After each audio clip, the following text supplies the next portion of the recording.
and I'll be very relevant. And I hope the Minister, when he refers to hard-working farmers in Cork, that he's not implying that the farmers in Mayo aren't hard-working. In fact, they have to work. They have to find it. Well, and Galway. They have to, and Galway, of course. And Donegal, just in case Pádraig McLaughlin is behind me. No, but country. Right. Farmer in the country is not hard work. Right around the country. But I suppose the issue that we're talking about today is, in a sense, how hard farmers have to work when they're dealing with lands of natural constraint. And looking at these payments, I suppose it's a bit like saying to a teacher, well, you know, who's working in a school that's run down, well, you're not going to get quite as much, even though you do the same hours, as somebody who's in a bigger school or a flashier school.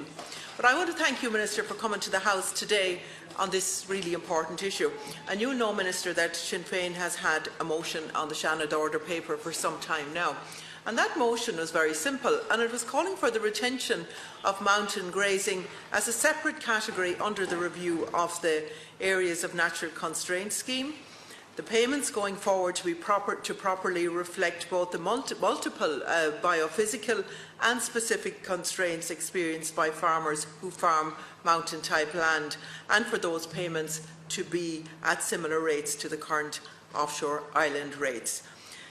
And a new mapped ANC areas to be published in time for proper consultation before they sent in the draft to the EU. So for us that was pretty simple. And Minister, I cannot understand just what was so offensive about that motion that Fianna Fáil and Fine Gael have voted against it 3 times now.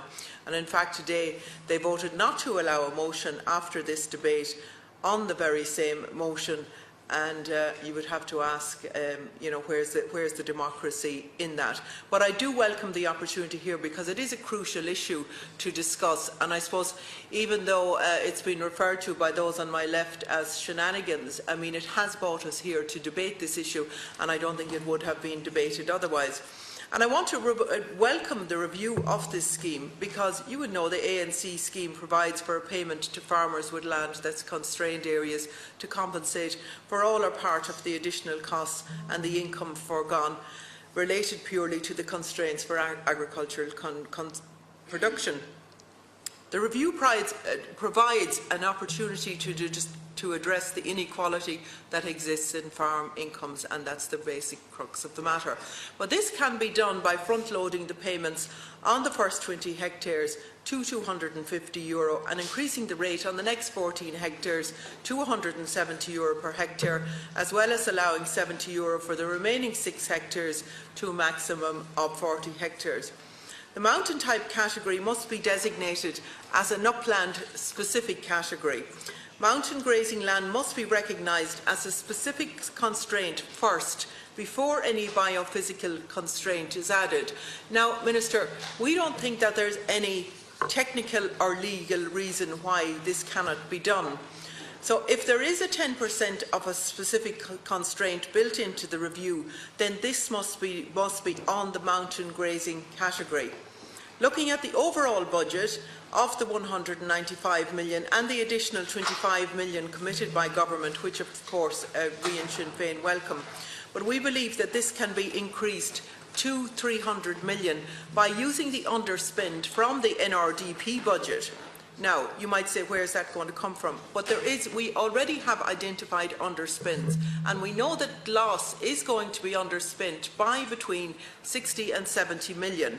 There's an underspend in the sheep scheme. Well, if we just continue on, this is our figures.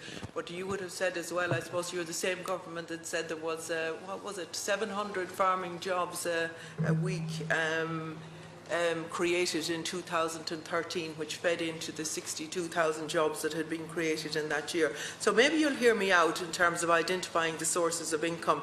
So that is lost between 60 and 70 million, and an underspend on the sheep scheme of around 5 million. And then another, possibly 10 to 15 million underspend in the knowledge transfer scheme, as well as there being an underspend in TAMS. So in looking at this issue, Minister, we in Sinn Féin have at all times endeavoured to put constructive, solution-based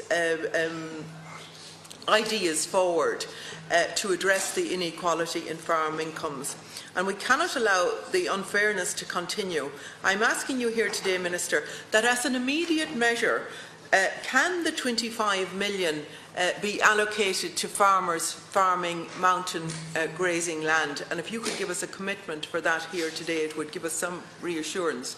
But can you also clarify to me a couple of points? And the first is that what is the legitimate reason for the delay in the ANC review? And I know you're saying there it's because of Austria and some other countries putting forward proposals.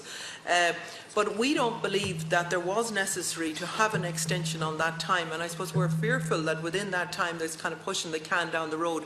And this is something that this review is something that needs to be treated as something positive where something can be done.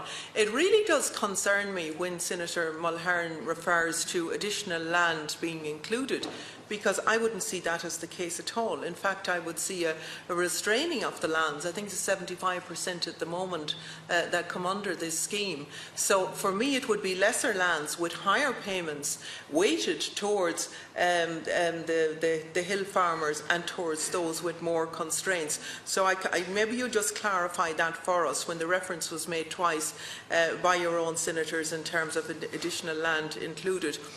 I want to know as well, Minister, how much of the mapping has been done at this stage, because we would have expected for all of it to be done. I do certainly think that the way forward as well is, and it's constructive to have the mapping, once the mapping is concluded, to have that put before the Agricultural Committee for consultation then, but also to give an opportunity to the farming groups to come in at that stage to input into it as well. Can you give us a timeline here today? Finally, Minister, just before I finish, I want to commend the INHFA for presenting a scientific analysis to the EU Commission that clearly demonstrated how the most disadvantaged land was not receiving equal treatment under the current payment model. And indeed, I commend them for organising the public meetings throughout the country on this very important issue. Minister, this is an opportunity to right the wrongs of the past, and we in Sinn Féin will not let it pass. We saw in the designations that were made, we saw on the changes from Reps 4, where we were promised by your own government colleagues in Mighty Ring, we were promised an enhanced Rep scheme to resounding applause up in Castlebar, and we got gloss. And gloss is not Reps 4. We saw on the single farm payment, going back to my colleagues here on the left, what was done going back to 2000 and 2001 in terms of the entitlements and everything that happened around that, which again weighted against farmers in the West and the marginalised farmers. I make no apologies whatsoever for fighting for farmers in Mayo and those along the western seaboard. I know that you want to sustain the future viability of farmers. This is an opportunity to do this. We will work with you and other genuinely interested parties to make sure that this happens, that the wrongs of the past are righted under this ANC review. Thank you, Senator. Senator Davitt.